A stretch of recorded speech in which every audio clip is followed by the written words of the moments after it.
Hello, everyone, and welcome to another exciting episode on the show, Control or Be Controlled, a podcast designed to help you start thinking differently. Yeah, absolutely, man. Thank you to have me. All right, Michael, so I would like you to introduce yourself. Yeah. Well, I'm Michael. I am French Canadian and I moved across the country a few years ago. I'm now a snowbird. I pass half my year in Canada, half my year in Mexico. I've been an entrepreneur since I'm 19. Start my journey into construction as a general contractor. I've been into the financial industry. I did own briefly a car rentals. And now I am a business coach that help fellow entrepreneurs to level up their game. All right, thank you so much. So let's get into the questions I have here for you. All right, Michael, you started with nothing at the age of 19 and built your path through both contracting and financial advising. Tell us what those two industries teach you about success that most people never learn. That success is based into your own grind.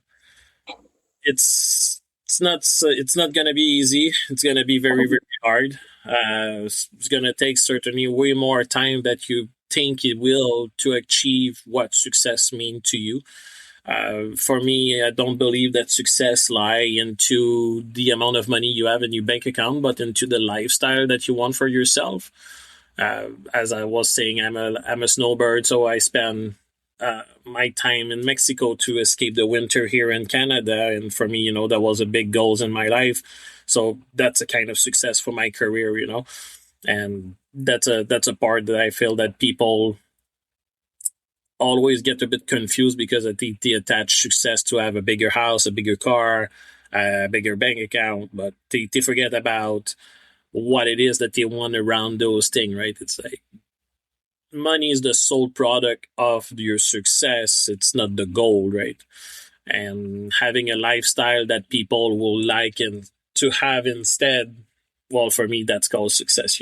Have your children when you're an adult that they want to hang out with you, that's success as well. So people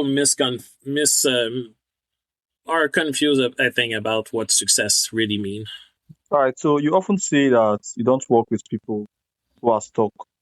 You work with people who are lying to themselves. What does that mean in practice? One practice is very about as a business coach, people don't necessarily are looking to have a coach in their life. It's more about a great time, great connection in a way that you're gonna fall upon someone that you feel at this very moment they can be actually a help for you. So it's not just about getting you help or something. It's about the space of mind that you are to grab the opportunity to have that help to go to the next level. All right, thank you so much. So, what are the most common forms of self-deception you see in aspiring entrepreneurs? I'll say pattern wise because I have two niche. I have a niche into construction and a niche into finance. So they have different pattern.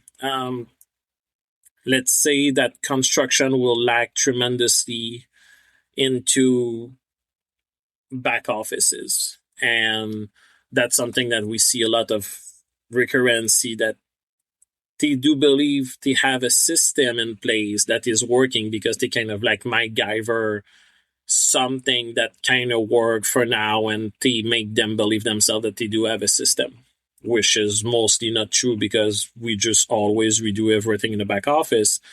And into the financial industry, well, there's a big sales about dreams and leadership and owning your own business. And a lot of times, sadly, at some point, they kind of realize, well, you're not really in a business, you're in a glorified employment working under someone that is working under someone into like a multi-level management system. And you see a lot of recurrency into that as the person still gets stuck into that new career because there's not a lot of like coaching, there's not a lot of like real leadership to help them breach the old version of themselves to become the new person they need to be to actually have a business and have that possibility to grow, right?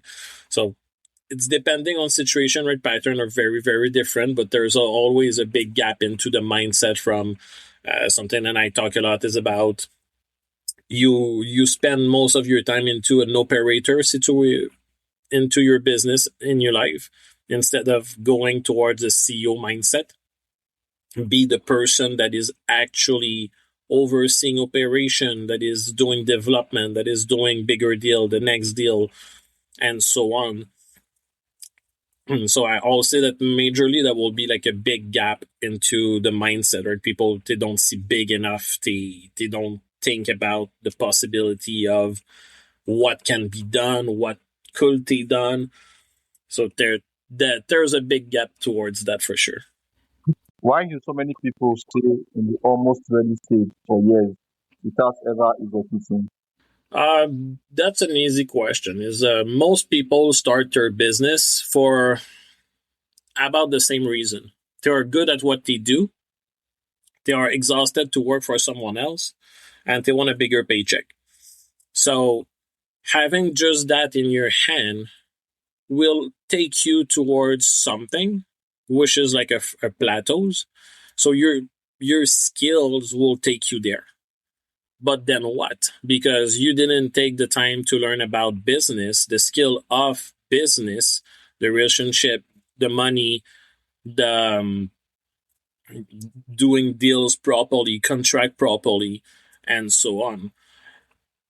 And this is why people get stuck most of the time because, and I've been there myself as a contractor, my own skill as a carpenter take me to a point that was good, but on the other end, that was not enough, right? I had to took a lot of advice from a lot of people to be able to breach that plateau that is like a mindset space in a way that you're gonna need to actually go to something new, like a new version of yourself, a new way of operation, a new way of seeing the business himself and how you should entertain that business. It's a very big part of that that need to be taken consideration when people are getting there. Right? And I feel like this is most of the time, this is where people are starting to look for a coach and a business coach because now they are, if they're humble enough and they don't have too much ego to be saying, I need someone to help me now. I need someone that can show me a better path from what I was doing and so on and so on, right? All right, thank you so much. All right, so you emphasize structure over motivation. What does restructure look like for someone trying to become an entrepreneur? Well, restructuration will start towards having an audit of your business, obviously. Then we'll go towards your contract, what you sell, how you sell it. We'll go really again towards A to Z of the foundation of your business, how it's existing right now, so we can actually put structure in place that will increase volume, increase capacity, facilitate everything into the path and like pinpoint what can be good, what's a problem, what can we fix here. So structure will depend about what you're doing right now, but it's tremendously more important. Like something that I said is like your mindset is just the key to start all those things, but structure is what gonna make you go where you want to go, right? Like let's say when you hire someone, if you don't have a protocol that is very, very clear for the position of that person on how that person should be doing his job, well, you're losing your time to repeat and repeat and repeat the conversation and repeat stuff instead of building a very clear structure and a very clear protocol for those things that people can just go back to and follow. And a lot of entrepreneurs, they don't take the time to do that because they are too busy into operation and they are working in the business so much that they don't build those things. So those structure that are not present are also creating that plateau in a way because you don't have any efficiency. You cannot understand if you do have a problem for do you have a system problem? Do you have a person problem? Because that system is not strong enough, so you cannot even tell the difference between both, which is already a problem by himself, right? Instead of being like, oh, is it like that? The setup that we put in place, is it strong enough for that person to just follow? And if yes, well, now you understand that you have a problem with that person. That person is not following protocol, so we need to or coach that person more or to fire that person and pass to the next person, right? So there's always those little things that into a structure, like a better contract, can make a very big difference. Just on the way to put the time frame to get paid can make a very, very huge difference on the cash flow for a young entrepreneur that need to have that cash coming faster. And if they don't have that understanding on how to do a deal, and because they just hear things here and there and they just put those things in place that are not relevant to their own situation, well, it's a more complex than a problem, right? They need to have something that is structured around themselves and their business and what they do, so they can fast track everything they are doing and just make it more easy, you know. All right, thank you so much, Michael. So, what separates someone who becomes a CEO from someone who stays in the cycle of planning and restarting? Yeah, so becoming a CEO is very about becoming the next version of yourself.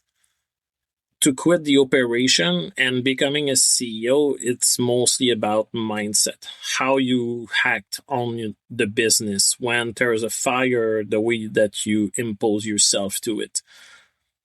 A CEO will not have the same day do the same thing as someone that is an operator into his business. Becoming that person is essential to be owner. You cannot be owning the company first. If you cannot sell it, you don't own it. You're just owning your own job in a certain way. And transiting into the CEO space of mine, well, when most of my clients, we do a big workshop that's called the CEO in You.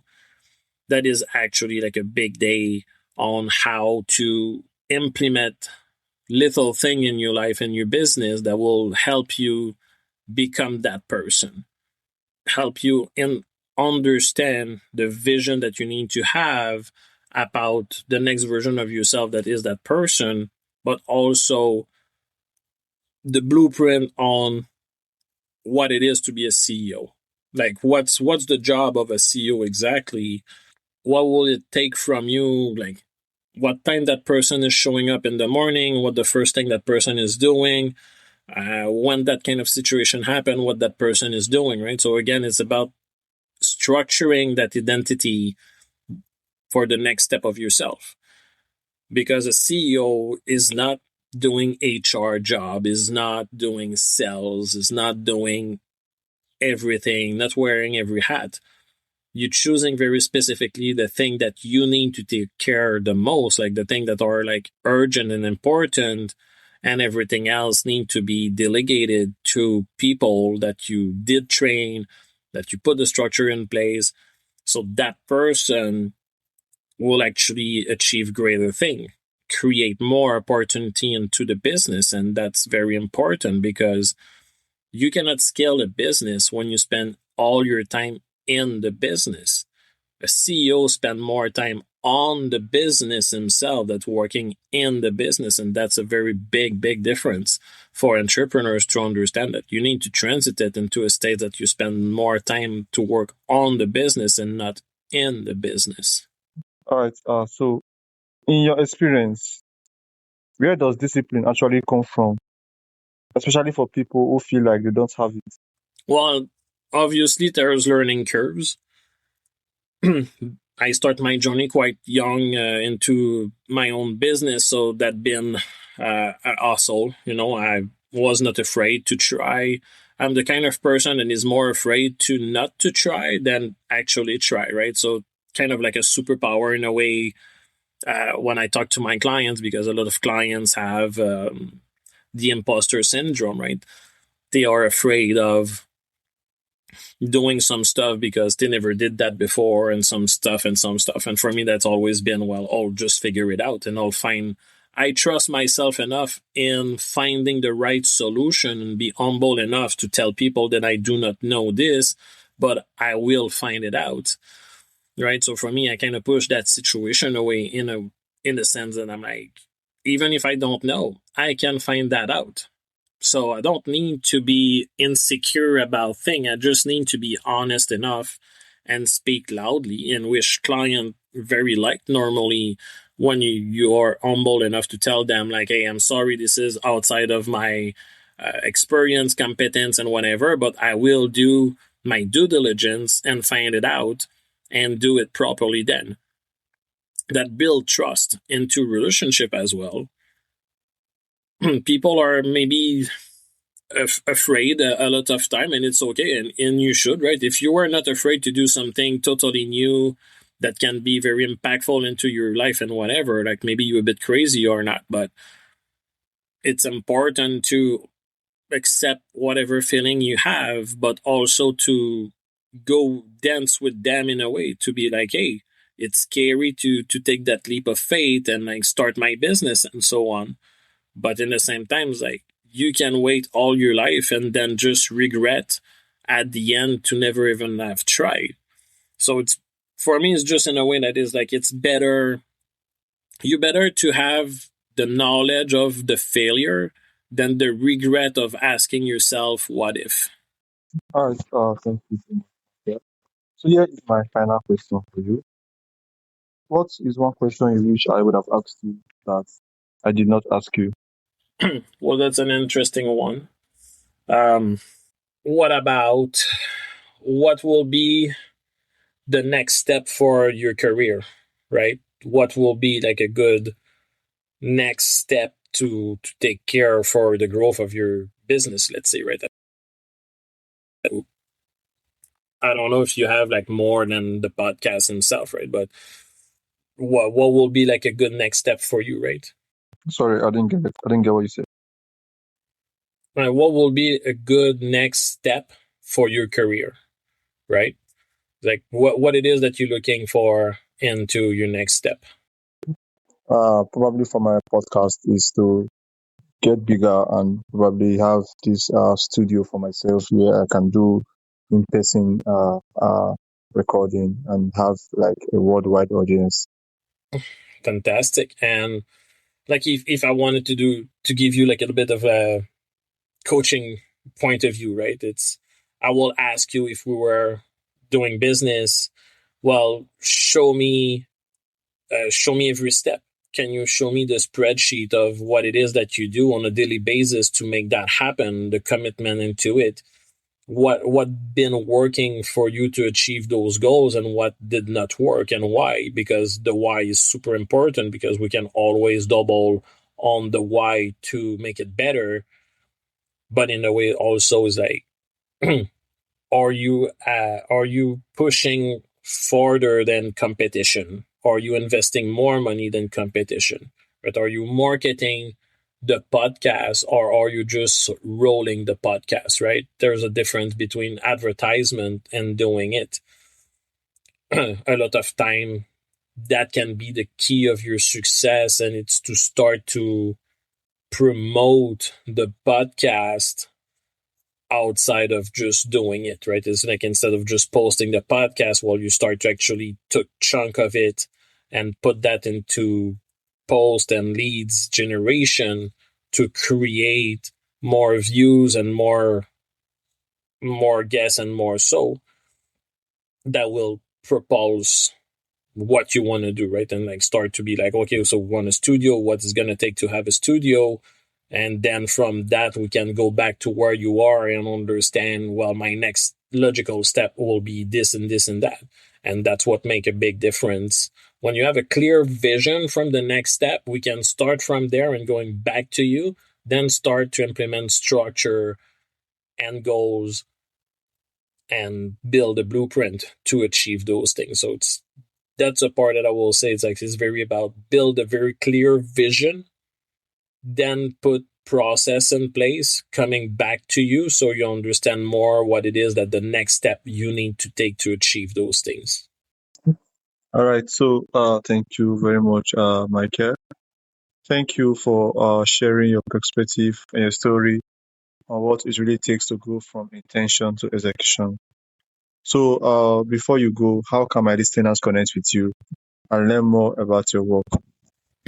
Well, I've been obviously I help follow entrepreneurs to get out of plateaus, specialized towards construction, finance, and mindset shift towards the CEO mindset for your own career. And people can always find me, on LinkedIn. I have a website, Coaching by Rosewood. I'm a bit everywhere. I have like a LinkedIn page and so on. Uh, we work monthly with my clients on retainer base because we do need to have more than one call to make a difference. So it's obviously work. It's not just easy. It's not pure magic, but you're gonna get a lot more from what you're gonna invest into it for sure. Like we're gonna bring you way more clarity. We're gonna build you a structure that is very strong for the business, and we're gonna keep you accountable into the process. So you're actually doing those things. Where we don't sell like a course or a program or something. It's like we are 100% working with you and your team to make you achieve the goals that you want to have. So it's a very big difference, right? It's like the accountability into the system is the key of the success of all the rest. That's for sure. All right, Michael, thank you so much for coming to my show. I really appreciate you taking out your time to share your wisdom with me and my audience. Thank you so much. Thank you, man. Thank you for having me. Bye.